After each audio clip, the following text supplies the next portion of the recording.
Hello dear students, today is my topic. आज हम हमारे किस टॉपिक पे बात करेंगे? Intensity of electric field due to and electric dipole at an equatorial line. First dear students, you can take the dipoles like as you minus q charge and plus q charge. Then dear students, आपको क्या करना है, इसके बीच में जो line हम लेते हैं उसको कंसिडर करना है A to C, and which is the distance between A to C to A. And इसके बाद में क्या करना है आप सभी लोगों को, हमें पॉइंट पी पर इलेक्ट्रिक फील्ड की इंटेंसिटी निकालनी होती है। तो हम क्या करेंगे, इसके माइनस क्यू और प्लस क्यू का जो मिड पॉइंट होता है उसको हम यदि ओ माने और ओ से पॉइंट पी तक हम स्मॉल आर डिस्टेंस लेते हुए, कौन सी डिस्टेंस लेते हुए? Small r distance. तो like as U and small r distance and point P you will consider. फिर इसके बाद में क्या करोगे मित्रों, इसके बाद में आपको क्या करना है, यदि हम माइनस क्यूब चार्ज के अकॉर्डिंग यदि हम इलेक्ट्रिक फील्ड इंटेंसिटी निकालें due to minus q charge, तो हम कैसे करेंगे? हमारे पास एक इलेक्ट्रिक फील्ड के अकॉर्डिंग पॉइंट चार्ज का एक फॉर्मूला होता है, E vector is equal to k q upon r square r cap, जिसके अंदर क्या होता है, इसमें ये जो आर है वो एक डिस्टेंस होती है और ये एक डायरेक्शन को शो करता है। और इसके अंदर यदि हम डिस्टेंस बताएं तो बताएंगे कैसे? ऐसा हमारे पास कोई भी अभी कुछ मिला नहीं है और नहीं हमें इससे अभी कुछ पता चल रहा है। तो हम क्या करेंगे, ए को पी से मिलाएंगे, फिर क्या मिलाएंगे, पी टू सी, ठीक है। फिर हम क्या करेंगे मित्रों, यहाँ पे इसको ए लेना है और ये तो आर है ही है, ठीक है ना। मुझे यहाँ पर पी ए फाइंड करना है। क्या फाइंड करना है यहाँ पे? P A. तो मैं इस पी ए को किस प्रकार कैलकुलेट करूँगा? तो पी ए को कैलकुलेट करने का सबसे आसान तरीका होता है, हम एक पाइथागोरस थ्योरम का यूज़ कर सकते हैं। तो यूज देखो, इन ट्रायंगल, ट्रायंगल कौन सा लेंगे? A O P and using P C T, Pythagoras theorem. And what's the Pythagoras theorem? Hypotenuse square is equal to base square plus perpendicular, and base a square and perpendicular small r square. Then hypotenuse is equal to a square plus r square. Done. तो मैं इस A P की जगह ये लिख सकता हूँ, ठीक है। तो हम क्या करेंगे यहाँ पे, बिल्कुल मैं यहाँ पे लिखूँगा root a square plus r square, और फिर यहाँ पे भी तो लिख ही सकता हूँ ए स्क्वायर प्लस आर स्क्वायर, क्योंकि दोनों क्या है यहाँ पे? सेम है। क्या है मित्रों? सेम। यहाँ तक किसी को दिक्कत नहीं होनी चाहिए। फिर हम क्या करेंगे, यदि मैं इसके अंदर अब फॉर्मूले के अंदर इनको पुट करूँ तो E1 vector is equal to k q, और डिस्टेंस हम कैसे लेंगे? Root a square plus r square, ये हम डिस्टेंस कंसिडर करेंगे, प्लस आर स्क्वायर की पावर 2, एंड डायरेक्शन हम किसके अकॉर्डिंग लेते हैं?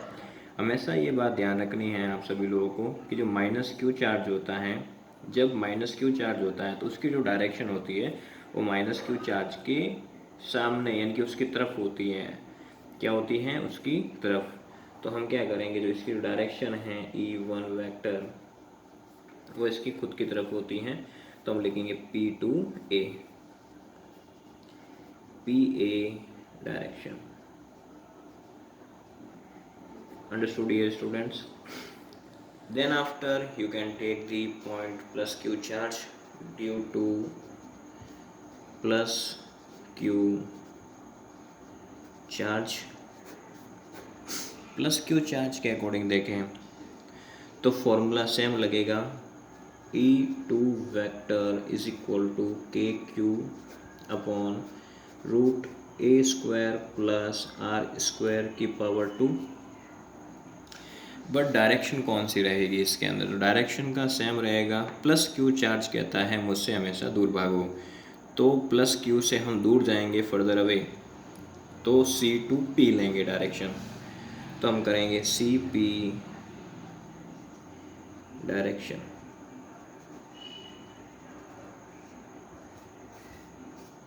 यहाँ तक किसी को दिक्कत नहीं होनी चाहिए। फिर आपको ऐसा पता चल रहा होगा इसके अंदर कि जो E1 वेक्टर हैं वो E2 वेक्टर का जो मैग्नीट्यूड आ रहा है वो दोनों का सेम आ रहा है। क्या आ रहा है यहाँ पे? सेम। तो टोटल इलेक्ट्रिक फील्ड इंटेंसिटी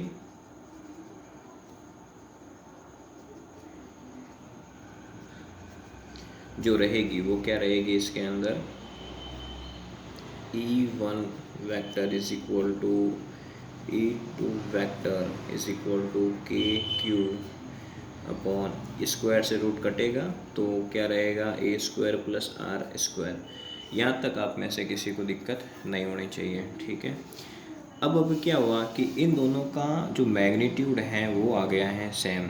तो अब हमारे पास ऐसा कौन सा दूसरा मेथड होता है जिसकी वजह से हम पॉइंट P पर इलेक्ट्रिक फील्ड इंटेंसिटी फाइंड कर सकें? तो हम क्या करेंगे, इसके लिए हमारे पास एक 11th का एक टॉपिक होता है, उसको हम कंसिडर करते हुए, उसको लेते हुए हम इसको आगे सॉल्व करेंगे।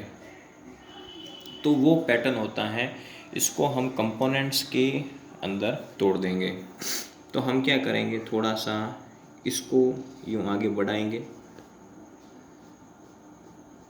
ठीक है, और इसको भी थोड़ा यूँ आगे बढ़ाएंगे हम, और इस प्रकार इनको कंपोनेंट्स में कन्वर्ट करेंगे। देखें, अब जैसे E1 वेक्टर ये हैं, क्या है ये E1 वेक्टर, तो ये क्या था, यहाँ पे इससे दूर जा रहा था, तो ये क्या आ जाएगा हमारा E2 वेक्टर आ जाएगा। यदि ये E2 है तो ये भी क्या आ जाएगा हमारा E2 वेक्टर। डन, यहाँ तक दिक्कत नहीं होनी चाहिए। अब मेरी बात थोड़ा ध्यान से सुनना, ये वाली जो साइड हैं वो इस वाली साइड के क्या हैं, बराबर हैं। तो ये एक आइसोसेलेस ट्रायंगल हुआ। यदि मैं यहाँ पे एक थीटा एंगल मानता हूँ तो यहाँ पर इस प्रकार की एक जेड एंगल बनता है। जो जेड एंगल ये रिप्रेजेंट करता है कि यहाँ पे थीटा होगा तो यहाँ पर भी क्या बनना चाहिए, थीटा बनना चाहिए। फिर यदि मैं यहाँ पे थीटा एक और कंसिडर करता हूँ तो करस्पॉन्डिंग एंगल के अकॉर्डिंग यहाँ थीटा है तो यहाँ पर भी क्या आना चाहिए, थीटा आना चाहिए। यहाँ तक आप में से किसी को दिक्कत नहीं होनी चाहिए।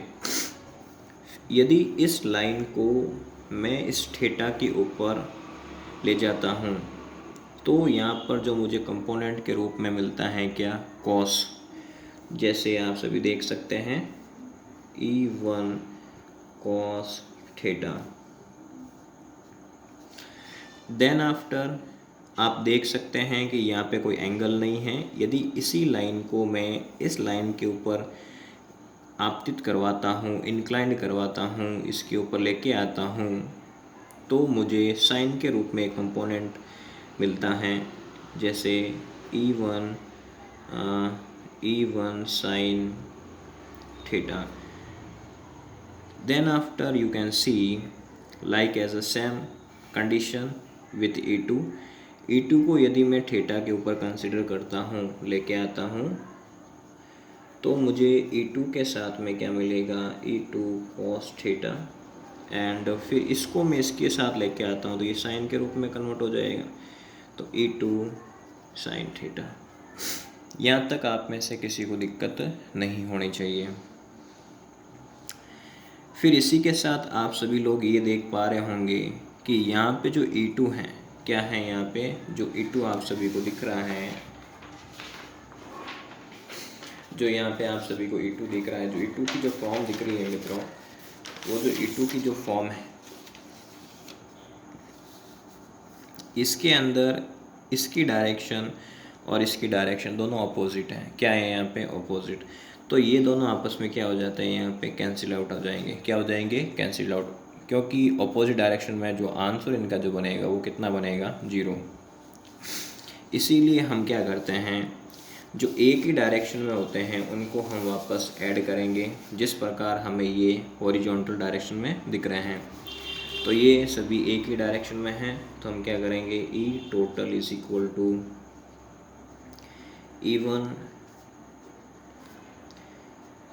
E1 cos theta plus E2 vector cos theta. हम अभी डायरेक्शन को नहीं ले रहे हैं, आप चाहो तो वेक्टर हटा भी सकते हो, ठीक है। फिर हम क्या करेंगे, 2E1 cos थीटा। इसके बाद में हमारे पास E1 की वैल्यू थी, हमने पहले निकाल रखी है, KQ upon root r square plus a square. तो हम इसी को अब E1 की जगह लिखेंगे, 2E1 की जगह क्या लिखेंगे यहाँ पे, KQ root r square plus square से कैंसिल होने के बाद a square plus r square. लेकिन हमारे पास कॉस थीटा की कोई वैल्यू नहीं है, तो हम कॉस थीटा की वैल्यू को किस प्रकार निकालेंगे वो हमें देखना है। तो उसके लिए हमारे पास एक सिंपल मेथड होगा, कॉस थीटा का जो रेशियो होता है वो होता है base upon hypotenuse.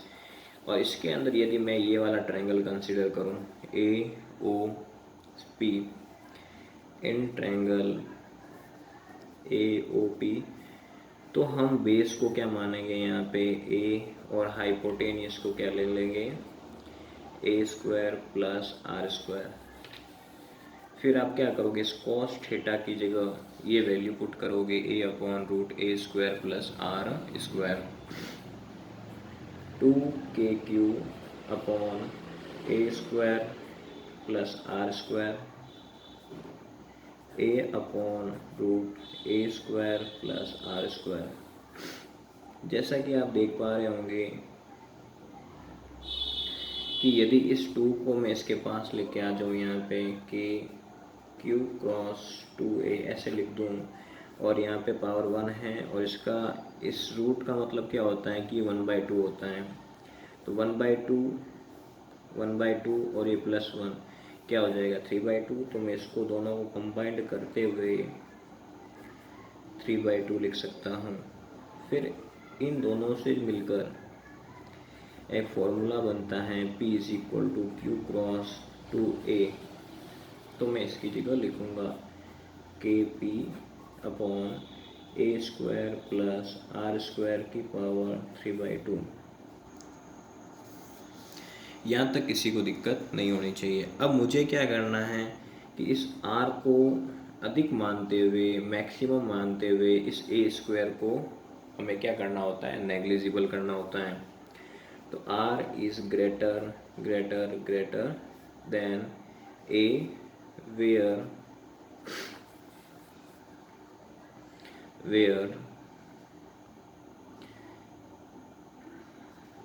power of A is negligible।